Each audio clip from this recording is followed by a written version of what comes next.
변호사님, 저 누구누구로부터 성희롱 당했습니다. 이 사람을 성희롱으로 처벌하고 싶습니다. 죄송합니다. 처벌할 수 없습니다.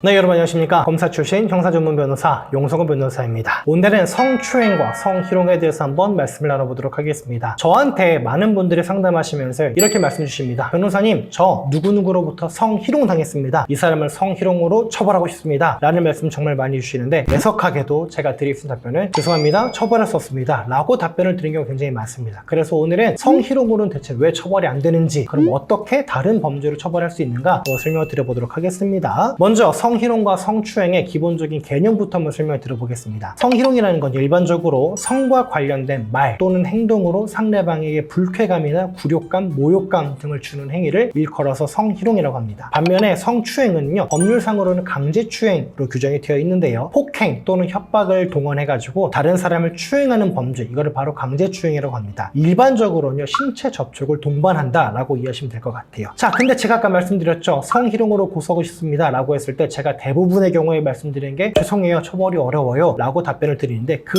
이유가 뭐냐, 성희롱이라는 건요, 처벌 조항이 있지 않습니다. 그러니까 다른 사람이 말 또는 행동으로 나를 성적으로 조롱하고 성희롱을 해도 내가 그 사람을 성희롱으로 고소하는 게 불가능하다는 겁니다. 처벌 조항이 없기 때문이죠. 다만 직장 내에서 성희롱 피해를 당했다 라고 한다면은 그 경우에는 예외적으로 형사처벌이 가능하다 할 수 있겠습니다. 하지만 직장 외라고 한다면요, 직장이 아닌 경우에는요, 성희롱이라는 거는 처벌 조항이 없기 때문에 고소가 불가능합니다. 그럼 전혀 불가능한 거냐? 그렇지는 않고요. 우회적으로 통신매체 이용 음란죄라든가 모욕죄로 처벌할 수 있습니다. 하지만 문제는 아시겠지만 통매염이라든가 모욕죄라는 게 처벌 수위가 굉장히 낮기 때문에 실제로는 피해 구제에 그렇게나 적합하진 않은 면이 많이 있습니다. 반면에 성추행, 강제추행은요, 형법에 의해 규정되어 있고요, 형사처벌 수위도 아주 높은 편입니다. 옛날에는요, 강제추행의 경우에 그냥 벌금형 정도면 됐지 라고 인식하는 경우가 되게 많았는데, 최근 한 5, 6년 사이에 성범죄에 대한 처벌 수위가 굉장히 높아지면서 비교적 약한 수위로 보이는 신체 접촉이라 하더라도 실제로 실형이 나오는 경우도 굉장히 많기 때문에요, 강제추행으로 피해받고 있거나 수사받고 있으신 분들은요, 반드시 변호사와 상담 한번 받아보시기를 권유드립니다. 자, 그러면 강제추행은 이제 처벌이 된다고 했으니까 어떻게 성립하냐 라고 여쭤보시면은 아까 말씀드린 것처럼 폭행 또는 협박을 해가지고 다른 사람을 추행하는 거예요. 그러니까 폭행 또는 협박을 해가지고 다른 사람과 억지로 스킨십을 하는 거, 이거를 강제추행으로 이해하시면 좋을 것 같습니다. 근데 신체 접촉이 있다고 해서 무조건 강제추행인가? 그렇지는 않습니다. 이게 신체 접촉이 있다고 무조건 강제추행인 건 아니고요, 상대방의 성적 자기결정권을 침해했느냐, 이거를 기준으로 이제 많이 살펴봅니다. 성적 자기결정권이라는 게 굉장히 이제 어려운 용어처럼 느끼는데, 쉽게 말하면 이런 겁니다. 내가 누구랑 손잡을지, 내가 누구랑 안고 누구랑 스킨십할지 결정하는 거는 나에게 권한이 있다. 그런데 그런 권한을 내가 침해당해서 상대방이 억지로 나와 스킨십을 했다 라고 한다면 강제추행이 성립한다, 이렇게 보시면 될 것 같습니다. 그런데 여러분, 기습추행이라는 거 많이 들어보셨을 거예요. 이런 겁니다. 예를 들어서 제가 지나가고 있습니다. 근데 옆에 있던 사람이 갑자기 제 엉덩이를 툭 치고 간 겁니다. 자, 상대방이 저를 폭행했나요? 아니죠. 협박했나요? 아닙니다. 너 움직이지 마, 내가 지금부터 너 엉덩이 만지고 갈 건데 가만히 있어 라고 폭행하지도 않았고 협박하지도 않았습니다. 그런데 지나가다가 갑자기 제 엉덩이를 툭 치고 도망갔습니다. 그러면 이거는 강제추행이 되느냐에 대해서 예전에 견해 대립이 굉장히 의견이 분분했습니다. 왜냐하면 법에는 분명히 폭행 또는 협박으로 다른 사람을 추행을 해야 되는데, 기습추행이라는 거는 다른 사람이 제 엉덩이를 갑자기 만지고 지나간 거는 그 사람이 나를 폭행하거나 협박한 적이 없는데 이게 어떻게 강제추행이 되느냐라는 반응이 많았는데요, 대법원에서 기습추행이다 라는 걸로 해가지고요, 그런 경우를 하더라도 강제추행이 인정이 된다 라고 했기 때문에요, 폭행, 협박이 반드시 사전에 동반되지 않았다고 하더라도요, 기습적으로 다른 사람을 추행했다, 기습적으로 내가 추행을 당했다 라고 한다면요, 강제추행이 인정이 되니까 법률적인 보호를 받으시는 게 좋을 것 같습니다. 자, 결국 강제추행이라는 게 아까 말씀드린 것처럼 상대방의 성적 자기결정권을 침해했느냐, 이거를 기준으로 봅니다. 그래서 실제로 저희가 진행했던 사건 중에 이런 게 있었습니다. 어르신이 지나가시다가요, 너무 어린 꼬마아이가 예쁘니까 아이고 예쁘다 하면서 그 아이의 머리를 쓰다듬어 주신 거예요. 만약에 그 아이의 신체 다른 부위를 만졌다거나 엉덩이를 만졌다거나 성기 부위를 만졌다고 하면 당연히 강제추행이 되겠지만, 어르신이 그냥 지나가면서 예쁘다 하면서 머리를 쓰다듬어 주었습니다. 그런데 그걸 보고 있던 부모가 강제추행으로 신고를 한 겁니다. 해당 사안에서 저희가 궁극적으로 무혐의 처분을 받았습니다. 그 이유가 뭐냐, 머리를 쓰다듬었지만 머리를 쓰다듬으면서 했던 말이라든가 행동, 그런 것들이 어떠했는가, 결국 강제추행의 고의라든가 목적범은 아니지만 목적이 있었는가를 살펴보기도 하고요. 궁극적으로는 과연 피해자의 성적 자기결정권이 침해되었는가 이런 것들을 살펴보기 때문에요. 여러분들 만약에 내가 의도하지 않은 신체 접촉이라든가 강제추행의 목적 내지 고의 없이 신체 접촉이 있었는데 강제추행 고소당했다고 한다면요. 고소당해서 억울한 상황에 놓이셨다면 반드시 저희를 찾아주시면 좋을 것 같습니다.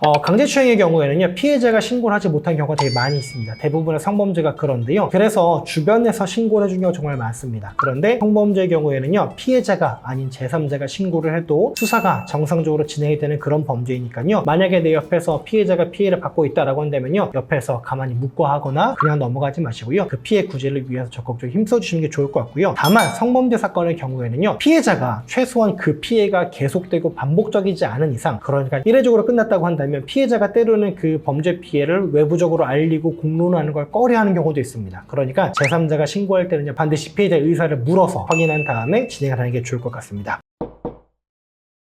네, 오늘은 강제추행과 그리고 성희롱에 대해서 한번 말씀 나눠봤습니다. 오늘 영상 보시고요. 궁금한 점 있으시면 댓글 남겨주시면 제가 답변 친절하게 드리도록 하겠습니다. 고맙습니다.